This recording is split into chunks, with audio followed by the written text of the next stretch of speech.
Welcome to my trade expert. आज हम आइनॉक्स और पीवीआर जैसे कंपनी की केस स्टडी करेंगे, जिसमें हम जानेंगे उनका business model, revenue generation, marketing strategy, industry analysis, स्वॉट एनालिसिस एंड रिस्क के बारे में जानेंगे। तो चलिए बिना वक्त बर्बाद के इस वीडियो को शुरू किया जाए। 20 साल पहले आइनॉक्स एक मल्टीप्लेक्स के साथ शुरू हुई थी, इस उद्देश्य के साथ कि वो बेस्ट सिनेमा एक्सपीरियंस ले आएंगे इंडिया में। लास्ट 2 डिकेड में ये कंपनी ने इंडियन सिनेमा के एक्सपीरियंस को रीडिफाइन किया है। कैसे? अपने गेस्ट को बेस्ट सिनेमा टेक्नोलॉजी प्रोवाइड करके, हर सिनेमा स्क्रीन को ग्रैंड और लग्जरी बनाकर, और तो और top level cinema food quality को रेवोल्यूशनाइज करके।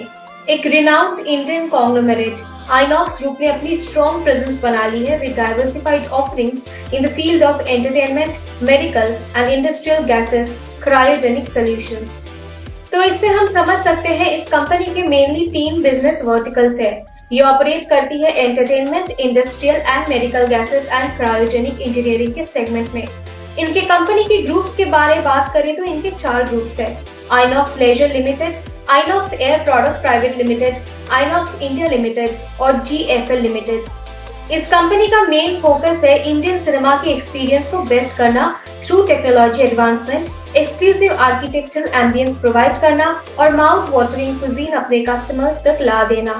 कंपनी का मेन बिजनेस है मूवी थिएटर ऑपरेट करना। ये कंपनी अपने कस्टमर्स को कई अलग अलग तरीके की थिएटर एक्सपीरियंस देते हैं, जो हम आगे जाके बात करेंगे। इनके टोटल 705 स्क्रीन से अक्रॉस 74 सिटीज। प्रोमोटर्स की शेयर होल्डिंग भी देखें तो वो है 44.04%। कंपनी ने ऑडियंस रीच को बढ़ाने के लिए और भी कन्वीनियंट करने के लिए आइनॉक्स इंस्टापे और आइनॉक्स मर्चेंडाइज जैसे प्रोडक्ट लाइंस भी डेवलप करी है। अब हम देखते हैं इनके बिजनेस मेनली किस तरीके के थिएटर एक्सपीरियंस ऑफर करके पैसा कमाते हैं। सबसे पहला है इंसिग्निया। ये लग्जरियस और comfortable plush leather recliner seat with micro adjustable neck rest provide करती है, जिससे कस्टमर आधा सो के अपनी मूवी देखने की एक्सपीरियंस को एनहांस कर सकते हैं। और तो और जब भी उन्हें मील्स ऑर्डर करना हो तो वो एक कॉल से उनके पास आ जाती है। दूसरा है आईमैक्स। ओवरवेलमिंग म्यूजिक एक्सपीरियंस के साथ साथ 40% image expansion with dual projection system, जो कंपनी प्रोवाइड करती है बेस्ट क्वालिटी 3D एक्सपीरियंस के साथ साथ अपने कस्टमर्स के लिए। इनके एस्टोनिशिंगली स्ट्राइकिंग इंटीरियर इन सब फीचर्स के लिए ये वर्ल्ड में one of the best experience में आती है। तीसरा है MX4D, जहां इनका फोकस रहता है 4D इफेक्ट को कस्टमर्स तक ले आने का with high definition audio and picture, जिससे कस्टमर सिर्फ मूवी देखे ही नहीं बल्कि 4D व्यू के चलते उसको फील भी कर पाए। चौथा है ScreenX, जहां पे 270 डिग्री पेनोरामिक व्यू ऑफर करते हैं अपने व्यूअर्स के लिए विद मल्टी प्रोजेक्शन सिस्टम, जिससे मूवी देखने की एक्सपीरियंस बेस्ट हो जाती है। पांचवा है किडल्स। ये सिर्फ और सिर्फ बच्चों के लिए डिजाइन किए हुए हैं, जहां गेम्स, बुक्स और एजुकेशनल मटेरियल बच्चों के लिए प्रोवाइड किए जाते हैं उनको एंगेज रखने के लिए, but in a positive way, जिससे वो सीख पाए educational content end game related content. चौथा है लेजर। ये ऑडियंस को 3D एक्सपीरियंस को एंजॉय करने का मौका देती है विद 300% एनहांस्ड पिक्चर क्वालिटी, जो संभव है लेजर प्रोजेक्शन के द्वारा। साथ साथ एक्सक्लूसिव साउंड क्वालिटी भी प्रोवाइड करी जाती है। सातवां है only x dinar. Unlike other theatres, ये थिएटर कोई प्रोजेक्टर यूज नहीं करती अपने मूवी को दिखाने के लिए, बल्कि ये LED डिस्प्ले यूज करती है, जिससे stunning contrast visual quality with 3D experience provide करी जाती है। आठवां है क्लब। ये बेसिकली एक लग्जरी अरेंजमेंट है, जहां आप अपने ग्रुप या क्लब मेंबर के साथ बैठ के प्राइवेट में मूवी देख सकते हैं। नौवां है बिग पिक्स। ये थिएटर एक स्टेडियम जैसा बड़ा ऑडिटोरियम है with best sound display and multimedia display, जहां पे ये कंपनी अपने कस्टमर्स को एक न्यू एज ऑफ मूवी पे ले जाती है फॉर देयर एक्सपीरियंस। इनके बिजनेस के पीछे का मेन मोटिव देखें तो ये company basically first class cinema experience को लाके विद अफोर्डेबल प्राइसिंग बनाना चाहती है, जिससे ये पूरे मार्केट को एक्वायर कर पाए और इनके कोई कॉम्पिटिटर ना बचे। इसके लिए भी ये कंपनी ने PVR से मर्ज कर लिया था, क्योंकि सबसे ज्यादा कंपटीशन इन दोनों में ही था। तो इन दोनों कंपनी ने सोचा कंपीट करने से अच्छा है एक साथ मिलकर काम कर लेते हैं, जिससे पूरी इंडियन सिनेमा मार्केट को एक्सपैंड कर सके और इसमें अपना डोमिनेंस बना सके।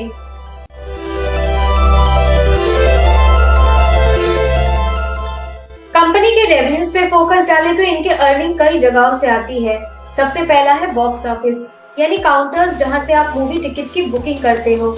वहां से कंपनी 58 to 60% का रेवेन्यू जनरेट करती है depending on situation. 28 to 30% food और बेवरेजेस की सेगमेंट से आती है, वहीं पे 6% जैसा एडवर्टाइजमेंट से आती है। आप जब भी मूवी हॉल गए हो, आपने देखा होगा कि मूवी शुरू होने से पहले, इंटरवल्स पे और खत्म होने के बाद कई तरीके के एड्स हमें देखने को मिलते हैं। वो एड्स हमें दिखाए जाते हैं।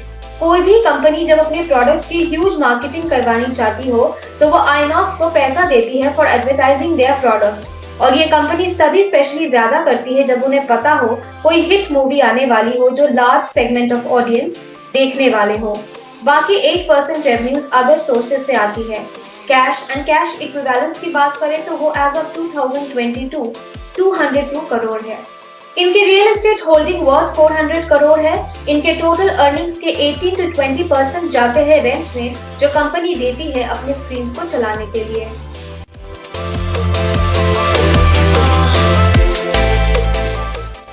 अब कंपनी के मार्केटिंग स्ट्रैटेजी की बात करें तो ये कंपनी मेनली बड़े बड़े मॉल्स पे अपना स्क्रीनिंग लगाकर उनके एक्सक्लूसिव एक्सटीरियर के माध्यम से लोगों को दिखाते हैं कि आइनॉक्स एक लग्जरी जगह है जहां आप अपने परिवार दोस्तों के साथ बेस्ट मूवी देखने का एक्सपीरियंस ले सकते हैं।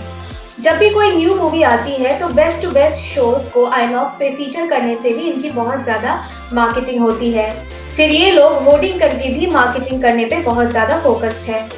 और तो और आजकल मोबाइल टेक्नोलॉजी के वर्ल्ड में हम अक्सर ऑनलाइन टिकट बुक करते हैं, तो हम जब भी ऐसा करते हैं उससे ज्यादातर वक्त हमें आइनॉक्स की सजेशन आती है, क्योंकि लोगों ने अच्छी रेटिंग्स दी रखी होती है और मीडियम प्राइसिंग में आपको एक लग्जरी एनवायरनमेंट फील करने का मौका भी मिल जाता है। फिर जैसे रीजनेबल फूड प्राइसिंग के थ्रू ऑनलाइन एड्स प्रमोट करके भी ये कंपनी मार्केटिंग पे फोकस करती है।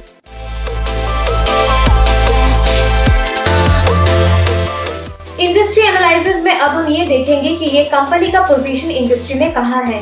तो इसकी बात करें तो सबसे बड़ा कंपटीशन पीवीआर और आइनॉक्स में है और दोनों ब्रांड्स ही काफी नाम कमा चुकी है। लेकिन इन दोनों को एक कॉमन प्रॉब्लम फेस करना पड़ता है, वो है रियल एस्टेट। अब मूवी हॉल्स चलाने वाली कंपनी है तो प्राइम लोकेशन से ढूंढेगी, लेकिन सिर्फ आइनॉक्स अकेले ही प्राइम लोकेशन ढूंढेगी ऐसा भी नहीं था। पीवीआर भी सेम लोकेशन को प्राइम समझ के टारगेट करती थी। इससे एक कंपटीशन बढ़ रहा था और इसके चलती एक पर्टिकुलर जगह का डिमांड बढ़ने के चलती आपस में उन्हें कंपटीशन फेस करना पड़ रहा था प्राइसिंग में। ये कंपटीशन फेस ना करना पड़े इसीलिए पीवीआर और आइनॉक्स ने ये सोचा क्यों ना हम लोग मर्ज कर लेते हैं। इससे पहला बेनिफिट जो होगा वो है कि रियल एस्टेट पे कंपटीशन नहीं नेगोशिएशन होगी, क्योंकि अब दोनों कंपनी एक साथ थे तो दोनों के लिए मिलकर बिजनेस करना आसान बन गया। दूसरा बेनिफिट है दोनों बड़ी ब्रांड आपस में जुड़ जाने से कंपटीशन कम हुई, जिसके चलते ज्यादा ग्रोथ पे कंपनी फोकस कर पाएगी। तीसरा बेनिफिट है larger market and larger audience targeting. अब ये दोनों कंपनी मिलकर large segment of audience target कर पाएगी, जिससे मार्केट डोमिनेंस बन जाएगी। इनके इंडिविजुअल जितने भी मूवी हॉल है वो वैसे ही आइनॉक्स और पीवीआर के नाम से ऑपरेट होगी और नई जितनी भी हॉल्स खोली जाएंगी कंपनी के द्वारा उनको आइनॉक्स पीवीआर के नाम से बनाया जाएगा। ये कंपनी चेन्नई की लार्जेस्ट मल्टीप्लेक्स ल्यूक सिनेमास को अक्वायर करने का प्रपोजिशन भी दी है, जिससे वो अपने मार्केट शेयर को स्ट्रॉन्ग बना सके।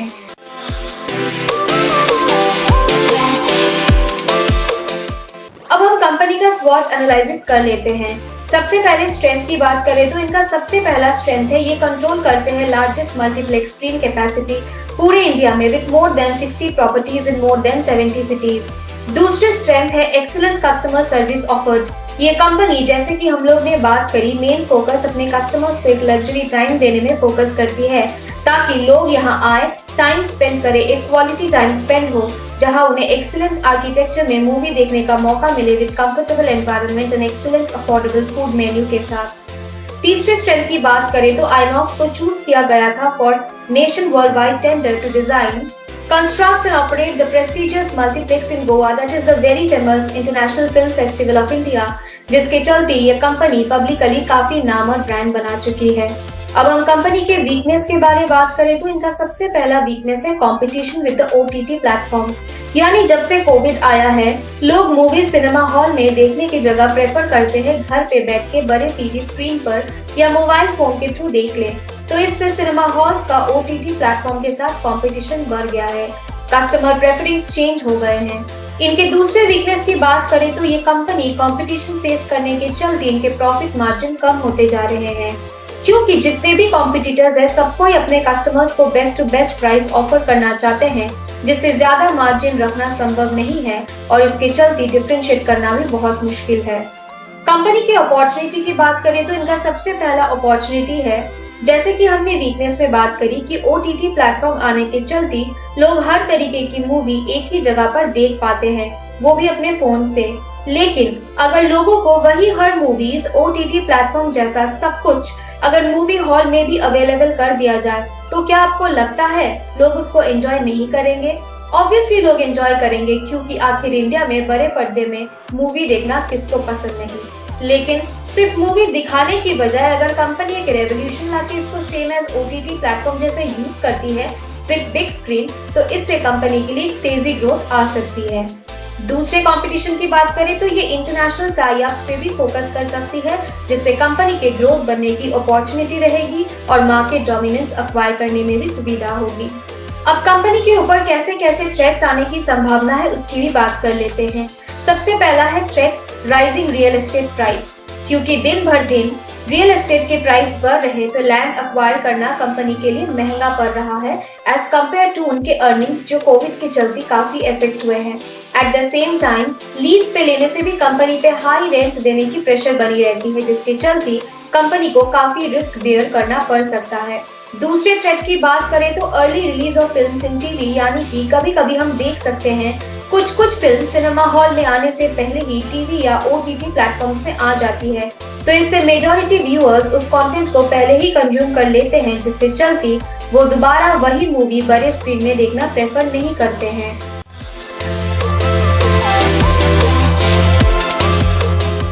कंपनी के रिस्क देखें तो सबसे पहला रिस्क है pricing.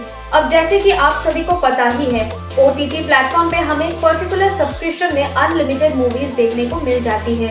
On the other hand movie hall में जाके मूवी देखने में ऑन एन एवरेज 500 से 800 रुपए लग ही जाते हैं, वो भी एक मूवी के लिए। लेकिन हाँ, आप ये भी कह सकते हैं कि मूवी हॉल में हमें एक luxury environment with quality food मिल रहा है, वो बात भी सही है। लेकिन जेन्युइनली कंपेयर करें तो हम घर पे भी अच्छे जगह से खाना मंगवा के खा सकते हैं और अपने पसंद की मनचाहा मूवी कोई भी देख सकते हैं इन प्लेटफॉर्म्स में, तो ऑब्वियसली ये काफी बेटर डील है एज कम्पेयर टू प्राइस। दूसरे रिस्क की बात करें तो कन्वीनियंस। लोग सिनेमा हॉल जाते हैं क्योंकि अपने पसंद की मूवी बड़े स्क्रीन पर देखने के लिए, लेकिन आप जरा सोचिए, आपको कोई इम्पोर्टेंट काम के लिए बाहर जाना हो और आप वो मूवी नहीं देख पाए, लेकिन ये OTT प्लेटफॉर्म्स आपको मौका देती है कि आप अपने वक्त के हिसाब से कभी भी कहीं भी मूवी देख सकते हैं। तो ये एक रिस्क फैक्टर है कंपनी के लिए कि वो लोगों को ये कन्वीनियंस प्रोवाइड नहीं कर पा रहे हैं, और बाकी रिस्क हमने थ्रेट्स में डिस्कस कर ही लिया है कि क्या क्या रिस्क आ सकते हैं कंपनी के लिए।